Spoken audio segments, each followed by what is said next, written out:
친구들 안녕, 반갑습니다. 자, 16번째 시간이고요. 오늘은 발해라고 하는 제목으로 수업을 진행을 해보도록 할게요. 교과서 이곳저곳에 조금 발해 내용이 이렇게 흩어져 있는데 좀 하나를 묶어서 그냥 한 번에 정리하도록 하겠습니다. 자, 상황을 다시 한번 돌아볼게요. 나당연합에 의해서 백제랑 고구려가 멸망을 했습니다. 그 이후의 이야기예요. 자, 당나라는 고구려를 멸망시키고 나서 고구려의 사람들을 당나라로 끌고 갑니다. 그래서 이곳저곳에서 좀 부려먹어요. 그리고 고구려 사람들은 이러한 상황에서 좀 벗어나고자 했습니다. 결국에 많은 사람들이 당나라를 탈출해서 다시 고구려 땅으로 이동하고자 하는데, 이때 두각을 드러냈던 인물이 누구냐? 옛 고구려의 장수 출신이었던 대조영 되겠습니다. 자, 대조영이 사람들을 이끌고 당나라를 탈출해가지고 옛 고구려 땅으로 돌아오게 되는데, 이때 수많은 사람들이 대조영에게 이제 합류를 하는 거예요. 아무래도 이 사람이 장군 출신이었다 보니까 추격해오는 당나라 군대랑 싸워서 뭐 승리하기도 하고요. 그 다음 세력이 커지다 보니까 더욱더 많은 사람들이 모여들고 하다 보니까 이게 그냥 단순한 뭐 도망자 집단 수준이 아니게 된 거죠. 결국에 굉장히 큰 세력을 이루게 되었고, 이 대조영 같은 경우에 뭐 천문령이라고 하는 지역에서 당나라 군대를 격파를 하고, 결국에 옛 고구려 땅이었던 동모산 지역에서 말갈족과 함께 말갈족의 힘을 빌려서 함께 나라를 건국하게 되니 그것이 바로 발해다, 이렇게 얘기를 할 수 있겠네요. 자, 말갈족 같은 경우에는 우리가 옛 고구려 때부터 이미 우리나라 근처에서, 고구려 근처에서 같이 살고 있었던 민족이다. 약간 고구려에 복속된, 고구려의 부하? 고구려의 동생? 민족? 이 정도로 생각하면 좋을 것 같아요. 그러니까 그 지역에 살고 있던 민족과 힘을 합쳐서 우리가 발해를 건국했다, 이렇게 정리해 주시면 좋겠습니다. 자, 발해라고 하는 나라 이름이 특이한데 사실 원래 명칭은 진국이었다고 해요. 대조영이 처음 나라를 세웠을 때.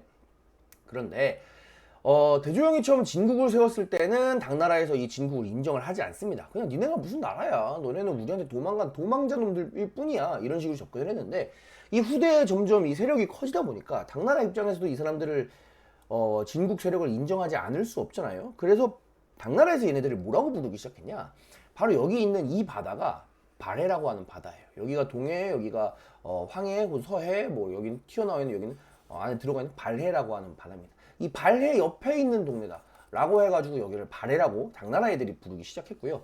그러다 보니까 국제적으로 약간 발해라고 하는 이름이 쓰이게 되고, 그 이후로는 우리가 발해를 부를 때 발해라고 하는 이름으로 주로 부르더라, 이렇게 정리를 하면 좋을 것 같습니다.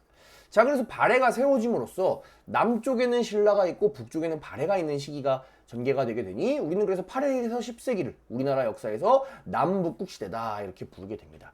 기존의 통일신라 시대라고 하는 용어를 쓰기도 했지만 아무래도 우리 역사에서 발해를 소외시키는 경우가 되기 때문에 남북국 시대라는 용어를 요즘에 최근에 권장하고 있다, 이렇게 정리를 해주시면 좋겠습니다.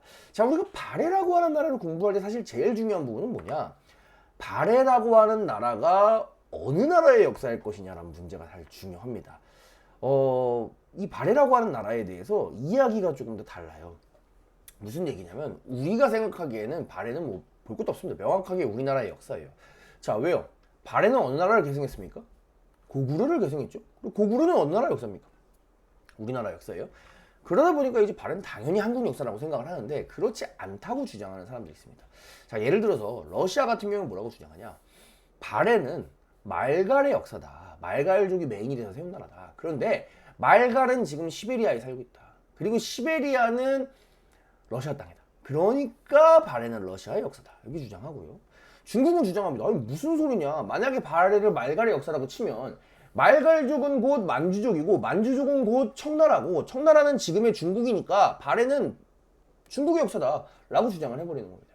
결국에 이 한국, 중국, 러시아 입장이 다 달라요. 실제로 위키피디아 같은 데 검색을 해보더라도 발해 국가의 기원을 둘러싼 역사, 민족 구성, 통치, 왕조의 현대적 문화적 소속, 그들의 이름을 읽는 방법, 국경 같은 경우들이 한국, 중국, 러시아 간의 역사적 분쟁의 대상이다 라고 얘기할 정도로 각 국가에서 좀 얘기가 다릅니다. 그러다 보니까 우리는 한국인으로서 한국의 역사를 공부할 때 발해가 어떻게 해서 우리 민족의 역사인지에 대한 그 근거를 조금 공부를 할 필요가 있어요. 그래서 우리가 크게 4가지 정도로 정리를 할 수가 있겠습니다. 첫 번째 이유, 발해의 민족 구성을 보건대 고구려인이랑 말갈인, 발해를 건국한 사람들이 누구다? 결국에 고구려 사람들이다, 이렇게 정리를 할 수 있겠습니다. 선생님, 말갈인들도 있잖아요. 맞아요, 말갈인들도 있지만 이 발해의 지배층을 보게 되면은 고구려인과 말갈인이 함께 나라를 세웠지만 결국에 그 나라의 시스템을 만들고 나라를 굴려갔던 그 나라의 지배층을 우리가 누구라고 부를 수 있냐? 고구려인들이 다수라는 거예요. 결국에 고구려의 시스템 하에서 굴러가는 국가였기 때문에 우리는 발해를 고구려의 계승국가고 우리 역사라고 볼 수 있다. 이렇게 얘기할 수 있겠습니다. 자, 뒤에서 자세히 배우겠지만 또 세 번째, 온돌 같은 것들. 문화에 있어서 발해가 고구려의 문화를 계승한 부분이 굉장히 도드라진다. 그러다 보니까 문화적으로도 고구려를 계승한 발해 역시 우리 역사다라고 얘기할 수 있고요. 마지막으로 가장 중요한 것이 자, 발해가 어느 나라의 역사냐를 볼 때 이미 1000년 정도 뒤인 고구려, 한국, 중국, 러시아 이야기 들어보는 거 뭐 의미도 있습니다. 하지만 중요한 거는 그 당시 시대의 발해 사람들이 스스로 어떻게 생각했는지가 제일 중요할 겁니다. 그랬을 때 발해 사람들은 스스로 무엇이라고 주장했냐? 우리는 고구려를 계승한 고구려 계승 의식이 있다라고 생각했다는 거예요. 그것을 어떻게 알 수 있냐? 자, 보도록 하겠습니다. 당시에 발해와 관련된 옛날 역사 기록들을 살펴볼게요. 대조영은 본래 고려의 별종이다. 여기서 말하는 고려는 고구려랑 같은 뜻입니다. 우리가 지금 우리나라를 대한민국이라고 부르기도 하고 한국이라고 부르기도 하잖아요. 근데 똑같은 걸 얘기하는 것처럼 고려랑 고구려 옛날에는 다 섞었었어요. 자, 무튼 대조영 옛날 어느 사람이래요? 고구려 사람이래요. 그러니까 뭐다? 우리나라 역사다. 자, 옛 고구려의 장수였던 대조영 발해를 세웠다. 그죠? 고구려 사람이라고 얘기를 하고 있네요. 역시 우리 역사의 뜻이고요. 제일 중요한 네 번째 거 같이 한번 가보도록 하겠습니다. 자, 발해에서 일본에다가 사신을 보내요. 그래서 발해 국왕에 편지를 전달했는데 그게 일본 역사책에 기록이 남아있어요. 보니까 뭐라고 돼 있냐? 고려의 국왕인 대흠무가 일본 천황의 승하 소식을 듣고 문안한다. 발해 왕이 일본 왕한테 편지를 썼는데 여기서 발해 왕이 스스로를 뭐라고 얘기하고 있어요? 나는 고려의 국왕이다 라고 얘기하고 있어요. 발해 스스로가 자기를 뭐라고 여긴다? 고려라고 여긴다. 나는 고구려다 라고 얘기를 한다는 거예요. 자, 일본 천황 답장합니다. 일본 천황이 고려 국왕에게 문안한다. 자, 일본도 발해를 뭐라고 얘기하고 있어? 너 고려야? 라고 얘기를 하고 있는 거야. 당시 시대에 실제로 살고 있던 사람들이 서로를 고구려의 계승국가라고 인정을 하고 있다는 거예요. 이거는 어떻게 뺄 수 없는 고구려 계승 의식이 스스로 드러나게 되는 그런 대목이라고 얘기할 수 있겠습니다. 자, 당시에 일본 사신이 파견될 때 기록되어 있는 어떤 나무 문서입니다. 여기에 보건대 일본에서 발해에 파견된 사신을 무엇이라고 불렀냐? 견고려사라고 불렀습니다. 고려에 파견한 사신이라고 부른 거예요. 즉 계속 얘기하고 있지만 당시 시대에 스스로 당시 사람들이 발해는 곧 고구려다. 고구려의 역사다. 이렇게 생각을 하고 있기 때문에 우리의 역사라고 우리가 간단하게 이야기할 수 있을 것 같습니다. 자, 지금부터는 발해의 유명한 왕을 3명 정도 공부를 할 거예요. 자, 첫째 무왕입니다. 여러분이 삼국시대를 공부했지만 나라를 처음 세우면 나라가 굉장히 작지요. 그러다 보니까 그 이후에 영토를 펼치면서 군사적인 움직임을 보여줘야 되는데 그러한 일을 한 왕이 바로 무왕 되겠습니다. 기본적으로 영토 확장을 함으로써 발해가 어느 정도의 규모를 갖게 해주었고요. 둘째로 발해가 성장하는 데 있어서 가장 문제가 되는 나라가 어디입니까? 당나라죠. 자, 이 당나라의 견제를 이겨냅니다. 자, 당나라 같은 경우에는 발해를 어떻게 압박하려고 했냐? 나강연합을 통해서 일단 신라가 있었죠, 그죠? 신라는 그리고 발해랑은 사이가 안 좋을 겁니다. 고구려를 멸망시키던 나라니까. 그래서 당나라가 발해를 견제하고요. 신라도 발해를 견제하고요. 여기서 당나라가 어떻게 하냐? 여기 뒤에 발해 뒤쪽에 있는 흑수말갈이라고 하는 세력과 연계를 합니다. 자, 말갈이라고 하는 민족은 사실 되게 다양한 부족들이 있어요. 그 중에 많은 부족들은 발해와 함께 국가를 이루었지만 또 일부 부족은 발해를 싫어하는 애들도 있어요. 그런 애들을 우리가 흑수말갈이라고 부릅니다. 이 흑수말갈과 연계해서 흑수말갈 이후 발해를 당나라, 신라 이렇게 하는 약간 이런 포위망이라고 해야 될까요? 그런 외교 스타일을 구축을 했는데 이것을 극복하기 위해서 어떻게 했냐? 발해는 바다 건너서 일본이랑 연결을 하고요. 그 다음에 당나라를 압박할 수 있는 유목민족이었던 돌궐과 연결을 하는 등 그래서 다양한 외교 관계를 통해서 이러한 문제를 극복해 나가고 노력을 했고 일본과 친선 관계를 맺었다. 이렇게만 정리를 할 수 있겠네요. 한 발짝 더 나아가서 어떤 일이 있었냐? 발해에서 군대를 보내서 당나라의 산둥반도 지역을 직접 먼저 선제 공격하기도 합니다.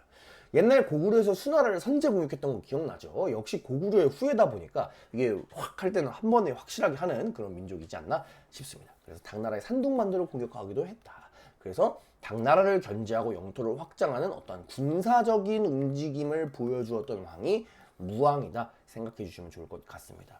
자, 문왕으로 넘어가면은 영토가 넓어졌으면은 좀 이제 체제를 안정시켜야 되는 겁니다. 문왕 때 발해의 대표적인 수도였던 상경성으로 수도를 옮기고요. 여러 가지 통치 시스템을 정비를 합니다. 통치 시스템을 정비를 했다라고 하는 것은 국가의 어떤 운영하는 방식을 그리고 여러 가지 기구들을 만들었다고 하는 거예요. 예를 들어서 당나라의 삼성육부 제도가 있죠. 우리가 2학년 때 공부를 했을 겁니다. 이러한 삼성육부 제도를 발해해서 받아들여가지고 정치 시스템을 싹 정비를 했다. 물론 당나라의 것을 본따되 그 운영 방식은 완전 똑같진 않고 독자적인 것들을 가미해서 운영을 하였다. 이렇게 정리할 수 있겠네요. 자, 이 그림은 상경성의 그림입니다. 그래서 보시게 되면은 이렇게 지금도 위성사진으로 다 아주 정연하게 궁궐의 모습도 이렇게 사각형 모양으로 깔끔하게 정리가 되어 있는 모습을 우리가 확인을 할 수 있지요. 아래쪽이 당나라의 수도인 장안성이라면 이게 발해의 수도인 상경성이에요. 그러니까 상당히 깔끔하게 정비가 잘 된 통치 시스템과 수도를 문왕 때 만들었다 정리하면 좋을 것 같아요. 자, 외교적으로도 언제까지나 당나라랑 신라랑 대립할 수만은 없어요. 우리가 외교라고 하는 거는 영원한 적도 영원한 친구도 없는 거예요. 그렇기 때문에 당나라랑 신라와의 관계를 개선을 하고 친선 관계를 맺어서 발해를 조금 안정시켰던 왕이 문왕이다 이렇게 정리를 해주시면 좋을 것 같습니다. 자, 그래서 시간이 흐르면서 점점 더 발해가 강성해집니다. 그래서 마침내 선왕 때에 이르게 되면 발해가 최대의 영토를 이루게 되니 그것이 바로 정말 대단하죠. 그래서 고구려의 영토 대부분을 회복했고요. 우리 민족 역사에서 가장 넓은 영토를 차지한 나라가 바로 발해 되겠습니다. 그래서 이 시기에 중국에서 발해를 부르는 별명이 있어요. 무엇이라고 불렀냐? 바로 해동성국이다 라고 불렀습니다. 해동은 바다의 동쪽, 즉 우리나라 지역을 중국에서 흔히 부르는 이름이에요. 그래서 바다 동쪽에 번성한 나라다, 해동성국이다 라고 부르는 별명 여러분이 잘 기억을 해주시기 바랍니다. 자, 결국에 발해가 영토가 이만치 넓어졌을 때 지방을 어떻게 다스렸냐? 5개의 경, 5개의 수도를 만들고요. 그 다음에 크게는 15개의 부, 그 아래 62개의 주로 나누었다라고 하는데 그냥 잘 나누어서 다스렸다. 이 정도로 생각해 주시면 좋을 것 같아요. 자, 중요한 거는 이러한 지방을 어떻게 운용하는 시스템을 갖추었냐는데 지방의 중심지에다가는 지방관을 파견을 합니다. 그런데 이 지방관은 대부분 고구려인이에요. 지배층. 자, 반면에 지방의 외곽까지 나가면은 그곳에까지 지방관을 파견하기는 사실 어려워요. 그러다 보니까 그 지방 외곽에 있는 동네는 그 동네의 촌락의 족장, 쉽게 말하면 촌장이 다스리는 겁니다. 근데 그 촌장 같은 경우에는 보통 어떤 사람들이 있었냐면 그 동네 곳곳에 살고 있던 말갈인이 담당하는 경우들이 있었어요. 결국 이 말갈인들이 지방의 여러 촌락에서 흩어져 살고 있던 말갈인들이 지방 중심지에 파견된 고구려인 지방관을 보조해서 말갈인과 고구려인이 같이 어우러져서 지방을 굴려가는 이 시스템을 발해가 구축을 했다라고 그래서 고구려인과 말갈인이 함께 잘 살 수 있었다. 이렇게 여러분이 정리를 해주시면 좋을 것 같습니다. 이렇게 열심히 살고 있던 발해는 안타깝게도 926년에 중국 북쪽에서 세력을 미친 듯이 키워나갔던 거란에 의해서 멸망되게 됩니다. 또 아무래도 이 당시에 이제 중국이 당나라가 멸망하고 다시 혼란스러운 시기로 이제 전개가 되게 됩니다. 우리 2학년 때 배웠겠지만 5대 19기라고 하는데 그러다 보니까 아무래도 거란이 더욱더 쉽게 힘을 키울 수 있었을 것 같고요. 발해도 거란에 의해서 멸망했다. 이렇게 정리를 해주시면 좋겠습니다. 발해가 멸망하고 나서 어떻게 되느냐? 발해의 왕자였던 대광현이라고 하는 사람은 수많은 사람들을 이끌고 고려를 망명을 하게 됩니다. 고려를 세웠던 태조 왕건 같은 경우에는 같은 고구려의 후에 웰컴합니다. 환영합니다. 라고 해서 이들을 받아들였다 라고 하는 기록도 있네요. 자, 마지막으로 발해의 문화 조금만 정리를 해보도록 하겠습니다. 자, 왼쪽 게 고구려의 톡이고요. 오른쪽 게 발해의 톡이에요. 비슷하지요? 왼쪽 게 고구려의 기와고요. 오른쪽 게 발해의 기와예요. 비슷하네요. 위에는 고구려의 온돌이고 아래는 발해의 온돌이에요. 자, 온돌이라고 하는 거는 한반도 북쪽 지역에서만 활용하던 우리 민족의 독특한 남방 풍습이에요. 그런데 발해 역시 그러한 한국 스타일의 남방 문화를 사용하고 있었다. 비슷하죠? 자, 고구려의 지붕 장식이고요. 발해의 지붕 장식이에요. 어때요? 비슷하죠? 즉 여기서 얘기하고 싶은 건 뭐다? 고구려의 문화를 계승한 발해. 즉 발해가 누구의 문화를 계승했다? 고구려의 문화를 계승했다. 그러한 특징이 도드라져 보인다라고 하는 부분을 우리가 반드시 잘 기억을 해야 할 것입니다. 자, 반면에 그럼 발에는 그냥 고구려를 그대로 베끼기만 했냐? 또 그것도 아니에요, 사실. 자, 위에는 발해의 수도인 상경성이고요, 아래는 당나라의 수도인 장안성이에요. 자, 딱 네모나게 만들고요, 위에다가 궁궐을 만들고요, 큰 대로를 내려놓습니다. 자, 네모나게 구성을 하고요, 궁궐이 딱 있고요, 앞에 큰 대로를 깔입니다. 비슷하죠. 좋습니다. 자, 위에는 발해의 도자기고요, 아래는 당나라의 도자기예요. 당나라의 스타일로 세 가지 유약을 발라서 만드는 이 도자기 스타일 어때요? 비슷하죠. 자, 발해에서는 고구려 스타일 토기만 발견되는 게 아닙니다. 이러한 스타일의 토기도 많이 발견되는데 이 토기는 말갈 스타일의 토기라고 합니다. 즉, 여기서 얘기하고 싶은 건 뭐다? 발해라고 하는 나라가 고구려를 계승하긴 했지만 당나라의 문화랑 말갈의 문화 역시 융합해서 함께 활용한 문화적으로 굉장히 글로벌한 그런 나라였다라고 하는 부분을 우리가 같이 정리할 수 있겠네요. 자, 발해의 대외교류도 살펴보도록 하겠습니다. 발해의 특징은 다양한 교통로를 활용을 했어요. 자, 발해의 수도에서부터 시작해가지고 일본으로 가는 일본도, 신라로 가는 신라도, 거란으로 가는 거란도, 당나라로 가는 영주도와 조공도 등 다양한 교통로를 활용해가지고 주변에 있는 국가와 활발하게 교류를 했던 나라가 발해다 정도로 우리가 생각을 해주시면 좋을 것 같습니다. 자, 오늘 16번째 시간 발해였어요. 발해를 세운 사람은 대조영이었고요. 발해는 고구려인과 말갈인이 함께 세운 나라더라. 자, 무왕 때는 군사적으로 나라 영토를 확장하고 당나라를 공격했다면은 문왕 같은 경우에는 나라의 시스템을 정비를 했고요. 그 힘에 힘입어서 결국에 선왕대에 이르면은 최대 영토를 자랑하고 해동성국이라는 별명을 갖게 되는 전성기를 맞이하게 되었다. 하지만 결국에는 거란족에 의해서 멸망했다. 이렇게 정리할 수 있겠습니다. 자, 우리가 되게 빠르게 발해를 배웠다 그래가지고 발해가 왕이 이렇게 4명만 있는 건 아니에요. 문왕이랑 선왕 사이에는 사실 시간적 간격이 조금 있습니다. 근데 우리가 대표적으로 이들만 공부를 한 거고 발해의 역사는 상당히 꽤 오랫동안 신라와 함께 지속되었다. 정리해 주시면 좋겠습니다. 가장 중요한 부분, 발해가 우리 역사의 일부인 부분 앞에서 4가지 공부를 했습니다. 발해를 세운 사람 고구려 사람이고요. 발해의 지배층이 고구려 사람이고요. 발해의 문화가 고구려를 계승했고요. 발해 사람들 스스로가 자신을 고구려의 후예라고 여겼다. 잘 기억해 주시기 바랍니다. 친구들, 그러면은 우리 다음 시간에 만나요. 친구들, 안녕!